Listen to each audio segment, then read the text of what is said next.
مسجد میں دیکھا کہ قرآن پاک سامنے رکھ کر قرات تراویح کر رہا تھا. یہ اجازت ہے نہیں، منع ہے، غلط کر رہا ہے.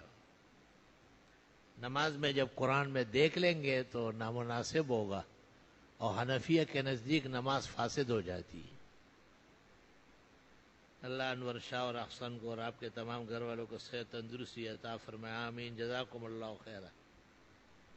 مرنے کے بعد کسی کی آنکھ یا جسم کا کوئی حصہ نکالنا شریعت میں جائز ہے؟ آپ کو سب معلوم ہے کہ یہ ناجائز ہے.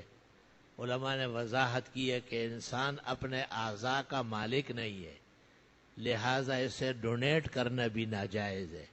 جو لوگ ایسا کرتے ہیں وہ شریعت سے نہیں پوچھتے، تو آپ بلا وجہ کے جو ہے نا اس میں تلیاں تنکے مار رہا ہے.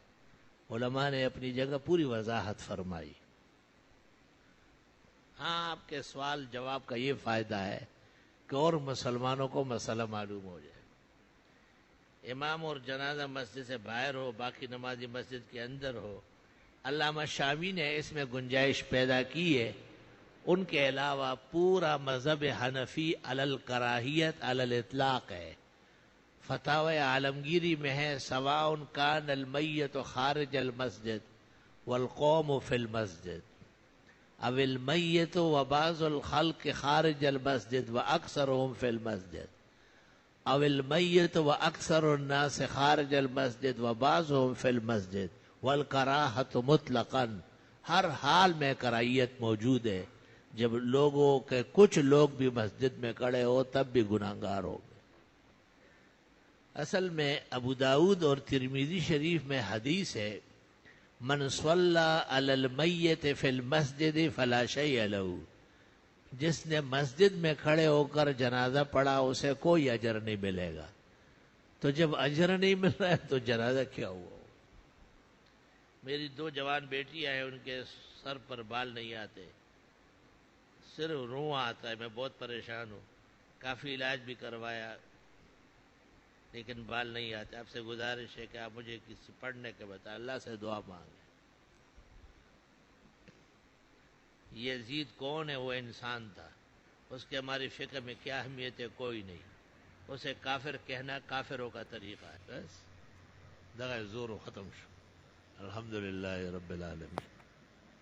اللہم صل وسلم علی النبی وعلی آلہ واصحابہ وبارک وسلم وسلم علیہ. ربنا آتنا فی الدنیا حسنہ وفی الآخرۃ حسنہ وقنا عذاب النار. اللہم انا نسألک العفو والعافیہ فی الدنیا والآخرہ. اللہ تعالیٰ مسلمان مرحومین کی بخشش فرمائے، پریشان حالوں کی مدد فرمائے، کشمیری مسلمانوں کو فتوحات عطا فرمائے، ان کے سروں سے ہندوستان اور بھارت کے ظالمانہ ہتھ کنڈے، ظلم و ستم اور بربریت دور فرمائے، اور انہیں پورے عالم کے دہارے میں اسلامی کیف کے ساتھ آزادانہ اور پر راحت اور پرسکون زندگی گزارنے کے لیے آزادی وطن کی نعمت نصیب فرمائے.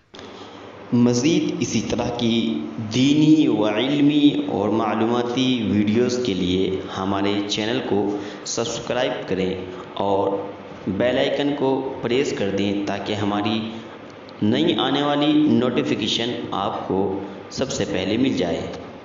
جزاک اللہ.